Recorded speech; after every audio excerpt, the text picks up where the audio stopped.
ਅਤੀ ਸਤਿਕਾਰਯੋਗ ਗੁਰੂ ਰੂਪ ਗੁਰੂ ਸਵਾਰੇ ਖਾਲਸਾ ਜੀ। ਆਓ ਸਭ ਤੋਂ ਪਹਿਲਾਂ ਗੁਰੂਦੇਵ ਪਾਤਸ਼ਾਹ ਦੀ ਬਖਸ਼ਿਸ਼ ਮੁਕੱਦਸ ਫਤਿਹ ਬੁਲੰਦ ਕਰੀਏ। ਸਤਿਕਾਰ ਸਹਿਤ ਆਖਣਾ ਜੀ, ਵਾਹਿਗੁਰੂ ਜੀ ਕਾ ਖਾਲਸਾ, ਵਾਹਿਗੁਰੂ ਜੀ ਕੀ ਫਤਿਹ। ਬਹੁਤ ਹੀ ਭਖਿਆ ਹੋਇਆ ਮੁੱਦਾ, ਜਿਸ ਦੇ ਉੱਪਰ ਤੁਸੀਂ ਰੋਜ਼ ਵੀਡੀਓ ਸਮਾਜਿਕ ਮਾਧਿਅਮਾਂ ਦੇ ਉੱਪਰ ਵੇਖ ਰਹੇ ਹੋ ਕਿ ਸ੍ਰੀ ਦਰਬਾਰ ਸਾਹਿਬ ਪਰਿਸਰ ਦੀ ਅਕਾਲ ਤਖਤ ਸਾਹਿਬ ਵਾਲੀ ਬਾਹੀ ਦੇ ਬਾਰ-ਬਾਰ ਜੋੜਾ ਘਰ ਦੀ ਇਮਾਰਤ ਤਾਮੀਰ ਕਰਨ ਦੇ ਦੌਰਾਨ ਕਾਰ ਸੇਵਾ ਵਾਲੇ ਬਾਬਿਆਂ ਦੇ ਵੱਲੋਂ ਜਦੋਂ ਖੁਦਾਈ ਕੀਤੀ ਗਈ ਤੇ ਅੰਦਰੋਂ ਇੱਕ ਪੁਰਾਣੀਆਂ ਇੱਟਾਂ ਦੀ ਇਮਾਰਤ ਨਿਕਲੀ। ਉਹ ਇਮਾਰਤ ਕਿਹੜੀ ਹੈ, ਉਸ ਦੇ ਵਾਰਿਸ ਕੌਣ ਨੇ, ਇਤਿਹਾਸਕ ਤੌਰ ਤੇ ਉਸ ਦੀ ਪ੍ਰਮਾਣਿਕਤਾ ਕੀ ਹੈ, ਇਤਿਹਾਸਕ ਤੌਰ ਤੇ ਉਸ ਦੀ ਅਹਿਮੀਅਤ ਕੀ ਹੈ, ਜਾਂ ਫਿਰ ਉਹ ਪੁਰਾਣੀ ਕਿੰਨੀ ਕੁ ਹੈ। ਬਹੁਤ ਸਾਰੇ ਸਵਾਲ ਨੇ ਜਿਨ੍ਹਾਂ ਨੂੰ ਲੈ ਕੇ ਮੀਡੀਆ ਵਾਲੇ ਵੀਰ ਜਿਹੜੇ ਨੇ ਉਹ ਵੱਖ-ਵੱਖ ਜਗ੍ਹਾ ਦੇ ਉੱਪਰ ਖੋਜ ਕਰ ਰਹੇ ਨੇ। ਰੋਜ਼ ਨਵੇਂ ਲੇਖ, ਨਵੇਂ ਉਹਨਾਂ ਦੇ ਬਿਆਨ, ਨਵੀਆਂ ਗੱਲਾਂ ਜਿਹੜੀਆਂ ਉਹ ਮੀਡੀਆ ਦੇ ਵਿੱਚ ਆ ਰਹੀਆਂ ਨੇ। ਵੀਡੀਓ ਤੁਸੀਂ ਤਕਰੀਬਨ ਸਾਰਿਆਂ ਨੇ ਵੇਖੀ ਹੈ ਕਿ ਜਿਸ ਵੇਲੇ ਇਸ ਪਾਸੇ ਜਿਹੜੀ ਅਕਾਲ ਤਖਤ ਸਾਹਿਬ ਦੀ ਜੋੜਾ ਘਰ ਵਾਲੀ ਬਾਹੀ ਹੈ, ਜਿੱਧਰ ਅਕਾਲ ਤਖਤ ਸਾਹਿਬ ਦਾ ਸਕੱਤਰੇਤ ਵੀ ਹੈ, ਕਿ ਇਸ ਪਾਸੇ ਜਦੋਂ ਨਵੀਂ ਇਮਾਰਤ ਤਮੀਰ ਕਰਨ ਦੇ ਵਾਸਤੇ ਕਾਰ ਸੇਵਾ ਵਾਲੇ ਬਾਬਿਆਂ ਦੇ ਵੱਲੋਂ ਖੁਦਾਈ ਕੀਤੀ ਗਈ ਤਾਂ ਉਸ ਖੁਦਾਈ ਦੇ ਦੌਰਾਨ ਅੰਦਰੋਂ ਇੱਕ ਪੁਰਾਤਨ ਜਿਹੜੀ ਇਮਾਰਤ, ਉਸ ਦਾ ਕਹਿ ਸਕਦੇ ਹੋ ਕਿ ਖੰਡਰ ਜਿਹੜਾ ਉਹ ਨਿਕਲਿਆ। ਸੋ ਇਸ ਸਾਰੇ ਮਸਲੇ ਨੇ ਸਿੱਖ ਕੌਮ ਦੇ ਵਿੱਚ ਇੱਕ ਨਵੇਂ ਵਿਵਾਦ ਨੂੰ ਵੀ ਜਨਮ ਦਿੱਤਾ ਹੈ ਤੇ ਵਧੀਆ ਰੂਪ ਦੇ ਵਿੱਚ ਇੱਕ ਸੰਵਾਦ ਨੂੰ ਵੀ ਜਨਮ ਦਿੱਤਾ ਹੈ। ਕੌਮ ਦੇ ਵਿੱਚ ਸਮਾਜਿਕ ਮਾਧਿਅਮਾਂ ਦੇ ਉੱਪਰ ਜਿਸ ਤਰ੍ਹਾਂ ਦੀ ਇੱਕ ਦੂਜੇ ਪ੍ਰਤੀ ਦੂਸ਼ਣਬਾਜ਼ੀ ਹੋਈ ਹੈ, ਉਸ ਤੋਂ ਤਾਂ ਇੰਝ ਲੱਗਦਾ ਹੈ ਕਿ ਇੱਕ ਵਿਵਾਦ ਨੂੰ ਜਨਮ ਦਿੱਤਾ ਗਿਆ ਹੈ। ਪਰ ਜਿਸ ਤਰ੍ਹਾਂ ਦੇ ਨਾਲ ਇਸ ਮੁੱਦੇ ਤੋਂ ਬਾਅਦ ਕੌਮ ਦੀ ਨੌਜਵਾਨੀ ਦੇ ਵਿੱਚ ਇੱਕ ਤਰ੍ਹਾਂ ਦੀ ਚੇਤਨਤਾ ਦਾ ਪ੍ਰਕਾਸ਼ ਹੋਇਆ ਕਿ ਅਸੀਂ ਜਿਹੜੀਆਂ ਸਾਡੀਆਂ ਪੁਰਾਣੀਆਂ ਵਿਰਾਸਤੀ ਤੇ ਇਤਿਹਾਸਕ ਇਮਾਰਤਾਂ ਨੇ ਉਹਨਾਂ ਦੀ ਸੰਭਾਲ ਕਰਨੀ ਹੈ, ਤਾਂ ਉਹਦੇ ਨਾਲ ਇੱਕ ਚੰਗੇ ਸੰਵਾਦ ਦਾ ਜਨਮ ਵੀ ਹੋਇਆ, ਇੱਕ ਚੰਗੀ ਚਰਚਾ ਦਾ ਜਨਮ ਵੀ ਹੋਇਆ ਕਿ ਕਮ ਸੇ ਕਮ ਸਾਡੀ ਕੌਮ ਦੇ ਵਿੱਚ ਕਿਤੇ ਨਾ ਕਿਤੇ ਇਸ ਅਹਿਸਾਸ ਨੇ ਤੇ ਜਨਮ ਲਿਆ ਹੈ ਕਿ ਸਾਨੂੰ ਆਪਣੀਆਂ ਪੁਰਾਤਨ ਇਮਾਰਤਾਂ, ਸਾਨੂੰ ਆਪਣੀਆਂ ਵਿਰਾਸਤੀ ਇਮਾਰਤਾਂ, ਸਾਨੂੰ ਆਪਣੇ ਇਤਿਹਾਸਕ ਜਿਹੜੇ ਆਰਟੀਫੈਕਟ ਜਾਂ ਹੋਰ ਜੋ ਕੁਝ ਵੀ ਹੈ ਉਸ ਦੀ ਸੰਭਾਲ ਕਰਨੀ ਬਹੁਤ ਜ਼ਰੂਰੀ ਹੈ। ਸੋ ਇਹ ਜਿਹੜਾ ਸਾਰਾ ਜੋ ਕੁਝ ਵਰਤਾਰਾ ਚੱਲ ਰਿਹਾ ਹੈ, ਇਹਦੇ ਪਿਛੋਕੜ ਦੇ ਵਿੱਚ ਜਾਣਾ ਬਹੁਤ ਜ਼ਰੂਰੀ ਹੈ। ਉਹ ਜ਼ਰੂਰੀ ਇਸ ਕਰਕੇ ਹੈ ਕਿ ਜਿੰਨਾ ਚਿਰ ਤੱਕ ਸਾਨੂੰ ਇਸ ਸਾਰੇ ਕਹਿ ਸਕਦੇ ਹੋ ਕਿ ਜਿਹੜੀ ਇਮਾਰਤ ਜਿਸ ਇਲਾਕੇ ਦੇ ਵਿੱਚੋਂ ਜਾਂ ਜਿਸ ਖੇਤਰ ਦੇ ਵਿੱਚੋਂ ਅੰਦਰੋਂ ਪਟਾਈ ਕਰਨ ਤੋਂ ਬਾਅਦ ਮਿਲੀ ਹੈ, ਉੱਥੇ ਕਿਹੜੀਆਂ ਇਮਾਰਤਾਂ ਸਨ, ਉਹ ਇਮਾਰਤਾਂ ਕਦੋਂ ਤਾਮੀਰ ਹੋਈਆਂ, ਉਹ ਜ਼ਮੀਨਦੋਜ਼ ਕਦੋਂ ਹੋਈਆਂ, ਭਾਵ ਕਿ ਉਹ ਦਫਨ ਕਦੋਂ ਹੋਈਆਂ, ਉਹਨਾਂ ਇਮਾਰਤਾਂ ਦੇ ਵਾਰਿਸ ਕੌਣ ਸਨ, ਉਹ ਇਮਾਰਤਾਂ ਕੀ ਦਰਬਾਰ ਸਾਹਿਬ ਦਾ ਹਿੱਸਾ ਸਨ ਪਰਿਸਰ ਦਾ, ਜਾਂ ਦਰਬਾਰ ਸਾਹਿਬ ਪਰਿਸਰ ਦਾ ਹਿੱਸਾ ਨਹੀਂ ਸਨ। ਇਹ ਬਹੁਤ ਸਾਰੇ ਸਵਾਲ ਨੇ ਜਿਨ੍ਹਾਂ ਨੂੰ ਕਹਿ ਸਕਦੇ ਹਾਂ ਕਿ ਮੂਲ ਰੂਪ ਦੇ ਵਿੱਚ ਤਾਂ ਹੀ ਸਮਝਿਆ ਜਾ ਸਕਦਾ ਹੈ ਜੇਕਰ ਇੱਕ ਤਾਂ ਸਾਨੂੰ ਸਾਰੇ ਹੀ ਇਤਿਹਾਸਕ ਤੱਥਾਂ ਦੀ ਜਾਣਕਾਰੀ ਹੋਵੇ, ਦੂਸਰੀ ਵਾਪਰੇ ਵਰਤਾਰਿਆਂ ਦਾ ਤੇ ਮੌਜੂਦਾ ਸਮੇਂ ਦੇ ਉੱਪਰ ਚੱਲ ਰਹੀ ਚਰਚਾ ਦੇ ਵਿੱਚੋਂ ਪ੍ਰਗਟ ਹੋਣ ਵਾਲੇ ਜਿਹੜੇ ਤੱਥ ਨੇ ਉਹਨਾਂ ਦਾ ਸਾਰਾ ਗਿਆਨ ਹੋਵੇ। ਸੋ ਪਹਿਲੀ ਗੱਲ ਤੇ ਜਦੋਂ ਇਹ ਗੱਲ ਆਉਂਦੀ ਹੈ ਬੁੰਗਾ, ਕਿਉਂਕਿ ਜਿਹੜੀਆਂ ਇਮਾਰਤਾਂ ਜ਼ਮੀਨਦੋਜ਼ ਨੇ ਜਾਂ ਜਿਹੜੀਆਂ ਹੁਣ ਸਾਨੂੰ ਨਜ਼ਰ ਆ ਰਹੀਆਂ ਨੇ ਜ਼ਮੀਨ ਦੀ ਖੁਦਾਈ ਤੋਂ ਬਾਅਦ, ਉਹਨਾਂ ਦੇ ਬਾਰੇ ਅਕਸਰ ਇਹੀ ਸ਼ਬਦ ਆ ਰਹੇ ਨੇ ਕਿ ਇੱਥੇ ਗਿਆਨੀਆਂ ਦਾ ਬੁੰਗਾ ਸੀ, ਜਾਂ ਜਿਸ ਨੂੰ ਗੁਰਦਾਸਕਿਆਂ ਦਾ ਬੁੰਗਾ ਵੀ ਕਿਹਾ ਜਾਂਦਾ ਸੀ। ਇਸੇ ਤਰ੍ਹਾਂ ਇਹਦੇ ਨਾਲ ਹੋਰ ਵੀ ਕਈ ਬੁੰਗੇ ਸੀ, ਜਿਵੇਂ ਨਕਈ ਸਰਦਾਰਾਂ ਦਾ ਬੁੰਗਾ ਸੀ, ਉਸ ਤੋਂ ਬਾਅਦ ਅਭੈ ਸਿੰਘ ਹੁਕਮਨਾਮੇ ਵਾਲਿਆਂ ਦਾ ਬੁੰਗਾ ਸੀ, ਸਭ ਤੋਂ ਪਹਿਲਾਂ ਜਿਹੜਾ ਕੁੰਮੇਦਾਨ ਮੀਹਾਂ ਸਿੰਘ ਦਾ ਬੁੰਗਾ ਸੀ। ਸੋ ਪਹਿਲੀ ਗੱਲ ਤੇ ਹੈ ਬੁੰਗਾ ਸ਼ਬਦ ਨੂੰ ਸਮਝਣਾ, ਕਿਉਂਕਿ ਜਦੋਂ ਅਸੀਂ ਗੁਰਸ਼ਬਦ ਰਤਨਾਕਰ ਮਹਾਨ ਕੋਸ਼ ਦੇ ਵਿੱਚ ਭਾਈ ਕਾਹਨ ਸਿੰਘ ਨਾਭਾ ਨੇ ਜਿਹੜੇ ਬੁੰਗਾ ਸ਼ਬਦ ਦੇ ਅਰਥ ਕੀਤੇ ਨੇ, ਜਦੋਂ ਅਸੀਂ ਉਹਨਾਂ ਨੂੰ ਵੇਖਾਂਗੇ ਤਾਂ ਆ ਜਾ ਕੇ ਇਸ ਦਾ ਅਰਥ ਸਾਨੂੰ ਬੜੇ ਛੋਟੇ ਰੂਪ ਦੇ ਵਿੱਚ ਜਿਹੜਾ ਹੈ ਉਹ ਮਿਲੇਗਾ, ਉਹ ਹੈ ਇੱਕ ਰਹਾਇਸ਼ਗਾਹ। ਪਰ ਜਦੋਂ ਅਸੀਂ ਲੁਗਾਤੇ ਫਾਰਸੀ ਦੇ ਵਿੱਚ ਜਿਹੜੇ ਫਾਰਸੀ ਦੇ ਸ਼ਬਦਕੋਸ਼ ਨੇ, ਜਦੋਂ ਅਸੀਂ ਉਹਨਾਂ ਦੇ ਵਿੱਚ ਬੁੰਗਾ ਹਾਹੇ ਦੇ ਨਾਲ ਆ, ਅਸੀਂ ਕੰਨੇ ਦੇ ਨਾਲ ਵੈਸੇ ਅਕਸਰ ਪੰਜਾਬੀ 'ਚ ਲਿਖਦੇ ਹਾਂ, ਜਦੋਂ ਉਹਦੇ ਵਿੱਚ ਅਸੀਂ ਇਸ ਦੇ ਅਰਥ ਵੇਖਾਂਗੇ ਤਾਂ ਸਾਨੂੰ ਪਤਾ ਲੱਗੇਗਾ ਕਿ ਕੇਵਲ ਤੇ ਕੇਵਲ ਇੱਕ ਪਰਿਵਾਰਕ ਰਿਹਾਇਸ਼ ਨੂੰ ਬੁੰਗਾ ਨਹੀਂ ਕਿਹਾ ਜਾਂਦਾ, ਬਲਕਿ ਉਹ ਰਿਹਾਇਸ਼ ਜਿੱਥੇ ਬਹੁ ਗਿਣਤੀ ਲੋਕ ਰਹਿ ਸਕਦੇ ਨੇ, ਔਰ ਇੱਥੋਂ ਤੱਕ ਕਿ ਜਿੱਥੇ ਘੋੜੇ ਵੀ ਬੰਨੇ ਜਾ ਸਕਦੇ ਨੇ, ਭਾਵ ਕਿ ਇੱਕ ਵੱਡੀ ਇਮਾਰਤ ਜਿਹੜੀ ਹੈ ਉਸ ਨੂੰ ਬੁੰਗਾ ਕਿਹਾ ਜਾਂਦਾ ਹੈ। ਪਰ ਇਹਦੇ ਵਿੱਚ ਵੀ ਕੋਈ ਅਤਕਥਨੀ ਨਹੀਂ ਹੈ ਕਿ ਜਦੋਂ ਸਾਡੇ ਸਾਹਮਣੇ ਬੁੰਗਾ ਸ਼ਬਦ ਆਉਂਦਾ ਹੈ ਤਾਂ ਉਸ ਵੇਲੇ ਜਦੋਂ ਅਸੀਂ ਰਾਮਗੜੀਆ ਬੁੰਗੇ ਵੱਲ ਵੇਖਦੇ ਹਾਂ ਤਾਂ ਕਿਤੇ ਨਾ ਕਿਤੇ ਸਾਡੀ ਮਾਨਸਿਕਤਾ ਦੇ ਵਿੱਚ ਇਹ ਵੀ ਗੱਲ ਆ ਜਾਂਦੀ ਹੈ ਕਿ ਸ਼ਾਇਦ ਇਹ ਜਿਹੜੇ ਉੱਚੇ ਮਨਾਰ ਨੇ ਇਹਨਾਂ ਨੂੰ ਬੁੰਗੇ ਕਿਹਾ ਜਾਂਦਾ ਹੈ। ਨਹੀਂ, ਇਹ ਕੇਵਲ ਤੇ ਕੇਵਲ ਰਾਮਗੜੀਆ ਬੁੰਗਾ ਹੀ ਹੈ ਜਿਹੜਾ ਜਿਸ ਦੀ ਤਾਮੀਰ 1813 ਦੇ ਵਿੱਚ ਹੋਈ ਤੇ ਜਿਸ ਦੇ ਨਾਲ ਇਹ ਉੱਚੇ ਮਨਾਰ ਜਿਹੜੇ ਸੀਗੇ ਉਹ ਬਣਾਏ ਗਏ। ਜਿਹੜੇ ਬਾਕੀ ਬੁੰਗੇ ਨੇ ਜਿਨ੍ਹਾਂ ਦੀ ਗਿਣਤੀ ਦੇ ਬਾਰੇ ਅਸੀਂ ਬਾਅਦ ਦੇ ਵਿੱਚ ਗੱਲਬਾਤ ਕਰਾਂਗੇ, ਕਿਉਂਕਿ ਕੁਝ ਸਰੋਤਾਂ ਦੇ ਵਿੱਚ 84 ਲਿਖੀ ਗਈ ਹੈ, ਕੁਝ ਦੇ ਵਿੱਚ 71 ਹੈ ਤੇ ਕੁਝ ਜਿਹੜੇ ਸਰੋਤ ਨੇ ਉਹਨਾਂ ਦੇ ਵਿੱਚ ਇਹਨਾਂ ਦੀ ਗਿਣਤੀ 69 ਜਿਹੜੀ ਹੈ ਉਹ ਲਿਖੀ ਗਈ ਹੈ। ਸੋ ਇਸ ਸਾਰੇ ਇਤਿਹਾਸਕ ਪਿਛੋਕੜ ਨੂੰ ਜਾਣਨ ਦੇ ਵਾਸਤੇ ਸਭ ਤੋਂ ਪਹਿਲਾਂ ਤੇ ਸਾਨੂੰ ਜਾਣਨਾ ਪਵੇਗਾ ਕਿ ਜਦੋਂ ਗੁਰੂ ਰਾਮਦਾਸ ਪਾਤਸ਼ਾਹ ਨੇ ਇਸ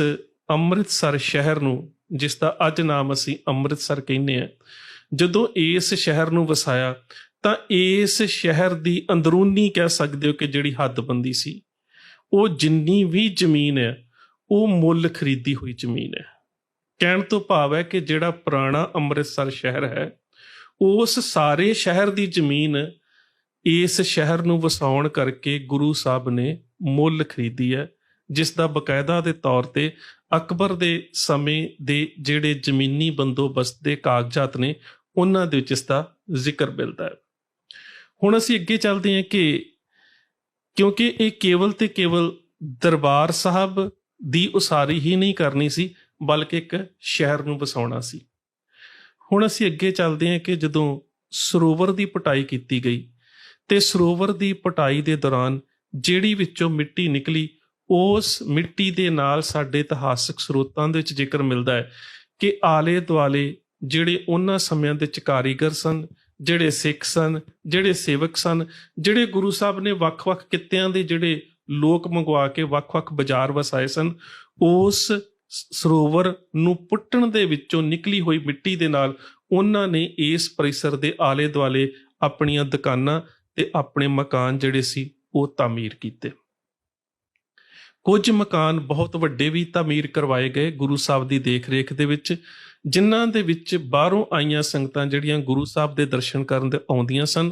ਉਹਨਾਂ ਦੇ ਵਿਸ਼ਰਾਮ ਕਰਨ ਦੀ ਜਾਂ ਰਿਹਾਇਸ਼ ਦੀ ਜਗ੍ਹਾ ਸੀ। ਸਮਾਂ ਬੀਤਦਾ ਗਿਆ, 100-150 ਸਾਲ ਦੇ ਵਿੱਚ ਬਹੁਤ ਸਾਰੇ ਮਕਾਨ ਉਹਨਾਂ ਸਮਿਆਂ ਦੇ ਵਿੱਚ ਪੱਕੇ ਵੀ ਬਣੇ, ਕੁਛ ਬਦਲੇ ਵੀ, ਕੁਛ ਛੋਟੇ ਤੋਂ ਵੱਡੇ ਵੀ ਹੋਏ, ਕੁਛ ਵੱਡੇ ਤੋਂ ਛੋਟੇ ਵੀ ਹੋਏ, ਜਿਸ ਤਰ੍ਹਾਂ ਅਕਸਰ ਹੁੰਦਾ ਹੈ ਸ਼ਹਿਰਾਂ ਦੇ ਵਿੱਚ। ਫਿਰ ਅਸੀਂ ਉਸ ਤੋਂ ਬਾਅਦ ਆ ਜਾਂਦੇ ਹਾਂ, ਕਿਉਂਕਿ ਅਸੀਂ ਜ਼ਿਆਦਾ ਜਿਹੜਾ ਕੰਸਨਟਰੇਟ ਕਰਨਾ ਹੈ, ਜਿਹੜਾ ਜ਼ਿਆਦਾ ਧਿਆਨ ਦੇਣਾ ਹੈ ਉਹ ਬੁੰਗਿਆਂ ਦੇ ਉੱਪਰ ਦੇਣਾ ਹੈ। ਸੋ ਉਸ ਤੋਂ ਬਾਅਦ ਜਦੋਂ ਅਹਿਮਦ ਸ਼ਾਹ ਅਬਦਾਲੀ ਨੇ ਹਮਲਾ ਕੀਤਾ ਹੈ ਤੇ ਸ੍ਰੀ ਦਰਬਾਰ ਸਾਹਿਬ ਪਰਿਸਰ ਦੀ ਬੇਅਦਬੀ ਕੀਤੀ ਹੈ, ਉਸ ਸਮੇਂ ਸਾਨੂੰ ਇਤਿਹਾਸ ਦੇ ਸਰੋਤਾਂ ਦੇ ਵਿੱਚ ਇਸ ਗੱਲ ਦਾ ਜ਼ਿਕਰ ਆਉਂਦਾ ਹੈ ਕਿ ਜਿੰਨੇ ਵੀ ਆਲੇ ਦੁਆਲੇ ਦਰਬਾਰ ਸਾਹਿਬ ਪਰਿਸਰ ਦੇ ਆਲੇ ਦੁਆਲੇ ਉਸ ਸਮੇਂ ਦੇ ਵਿੱਚ ਵੱਡੇ ਤੇ ਛੋਟੇ ਮਕਾਨ, ਦੁਕਾਨਾਂ ਜਾਂ ਰਿਹਾਇਸ਼ਗਾਹਾਂ ਸਨ, ਉਹਨਾਂ ਸਾਰਿਆਂ ਨੂੰ ਮਲੀਆ ਮੇਟ ਕਰ ਦਿੱਤਾ ਗਿਆ। ਅਬਦਾਲੀ ਤਕਰੀਬਨ ਵੱਡੇ ਘੱਲੂਘਾਰੇ ਤੋਂ ਬਾਅਦ ਦੁਬਾਰਾ ਸਿੰਘਾਂ ਦੇ ਨਾਲ ਮੈਦਾਨੇ ਜੰਗ ਦੇ ਵਿੱਚ ਆ ਕੇ ਲੜਨ ਦਾ ਹੌਸਲਾ ਨਾ ਕਰ ਸਕਿਆ। ਮਿਸਲਾਂ ਜਿਹੜੀਆਂ ਸੀ ਹੌਲੀ ਹੌਲੀ ਤਾਕਤਵਰ ਹੁੰਦੀਆਂ ਗਈਆਂ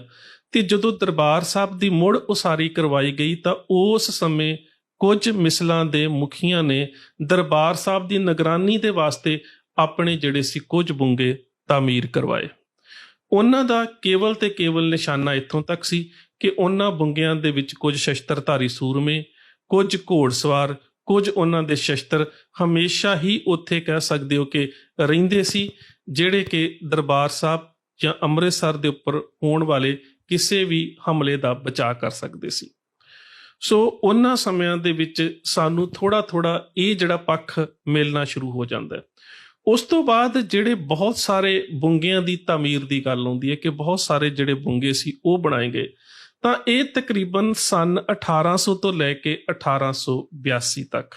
ਬਹੁਤ ਸਾਰੇ ਬੁੰਗੇ ਉਹ ਨੇ ਜਿਨ੍ਹਾਂ ਦੀ ਜੇਕਰ ਤੁਸੀਂ ਤਾਮੀਰ ਕਰਨ ਦੀ ਤਾਰੀਖ ਵੇਖੋਗੇ ਤਾਂ ਉਹ ਸਨ 1800 ਈਸਵੀ ਤੋਂ ਬਾਅਦ ਸ਼ੁਰੂ ਹੁੰਦੀ ਹੈ ਤੇ ਅਖੀਰਲਾ ਜਿਹੜਾ ਬੁੰਗਾ ਹੈ ਉਹ 1882 ਦੇ ਵਿੱਚ ਬਣਦਾ ਹੈ। ਭਾਵ ਕਿ 82 ਕੁ ਸਾਲਾਂ ਦੇ ਵਿੱਚ ਇਹ ਜਿੰਨੇ ਵੀ ਬੁੰਗੇ ਨੇ ਉਹਨਾਂ ਦੀ ਤਾਮੀਰ ਹੋਈ, ਜਾਂ ਕਹਿ ਸਕਦੇ ਹੋ ਕਿ ਉਹ ਬੁੰਗੇ ਜਿਹੜੇ ਸੀ ਉਹ ਬਣਾਏ ਗਏ। ਸ਼ੇਰੇ ਪੰਜਾਬ ਮਹਾਰਾਜਾ ਰਣਜੀਤ ਸਿੰਘ ਦੇ ਸਮੇਂ ਕਹਿ ਸਕਦੇ ਹੋ, ਕਿਉਂਕਿ 1800 ਦੇ ਵਿੱਚ ਉਹ ਲਾਹੌਰ ਦੇ ਉੱਪਰ ਕਾਬਜ ਹੋ ਚੁੱਕੇ ਸੀ, ਜਾਂ ਕਹਿ ਸਕਦੇ ਹੋ ਕਿ ਸਿੱਖ ਰਾਜ ਜਿਹੜਾ ਉਹ ਹੋਂਦ ਦੇ ਵਿੱਚ ਆ ਚੁੱਕਾ ਸੀ। ਸੋ ਕਹਿ ਸਕਦੇ ਹਾਂ ਅਸੀਂ ਕਿ ਜਿੰਨੇ ਵੀ ਬੁੰਗਿਆਂ ਦੀ ਤਾਮੀਰ ਹੋਈ ਹੈ, ਮਿਸਾਲ ਦੇ ਤੌਰ ਤੇ ਚਾਹੇ ਉਹ ਬੁੰਗਾ ਰਾਮਗੜੀਆ ਹੈ 1813 ਦੇ ਵਿੱਚ, ਹੋਰ ਵੀ ਕਈ ਜਿਹੜੇ ਬੁੰਗੇ ਨੇ, ਜਿੰਨੇ ਬੁੰਗਿਆਂ ਦੀ ਤਾਮੀਰ ਹੋਈ ਹੈ ਉਹ ਤਕਰੀਬਨ 1801-2 ਤੋਂ ਲੈ ਕੇ 1882 ਤੱਕ ਹੋਈ ਹੈ। ਸੋ ਇਹਨਾਂ ਬੁੰਗਿਆਂ ਦੀ ਤਾਰੀਖ ਤੋਂ ਜਾਂ ਉਹਨਾਂ ਦੀ ਤਾਮੀਰ ਦਾ ਜਿਹੜਾ ਵਕਤ ਹੈ ਉਹਦੇ ਤੋਂ ਇਹ ਸਿੱਟਾ ਤਾਂ ਸਹਿਜੇ ਕੱਢਿਆ ਜਾ ਸਕਦਾ ਹੈ ਕਿ ਇਹ ਬੁੰਗੇ ਪੁਰਾਣੇ ਕਿੰਨੇ ਸਨ। ਅਗਲੀ ਗੱਲ ਕਿ ਇਹ ਜਿਹੜੇ ਬੁੰਗੇ ਨੇ ਇਹ ਸਾਰੇ ਹੀ ਦਰਬਾਰ ਸਾਹਿਬ ਪਰਿਸਰ ਦੇ ਆਲੇ ਦੁਆਲੇ ਸਨ, ਤੇ ਜਿਹੜੇ ਅੱਜ ਦਰਬਾਰ ਸਾਹਿਬ ਨੂੰ ਜਾਣ ਦੇ ਰਸਤੇ ਨੇ ਉਹ ਰਸਤੇ ਉਹਨਾਂ ਸਮਿਆਂ ਦੇ ਵਿੱਚ ਨਹੀਂ ਸਨ। ਸੋ ਇਸ ਕਰਕੇ ਅਸੀਂ ਕਹਿ ਸਕਦੇ ਹਾਂ ਕਿ ਇਹ ਦਰਬਾਰ ਸਾਹਿਬ ਪਰਿਸਰ ਦਾ ਜਿੰਨਾ ਆਲਾ ਦੁਆਲਾ ਹੈ,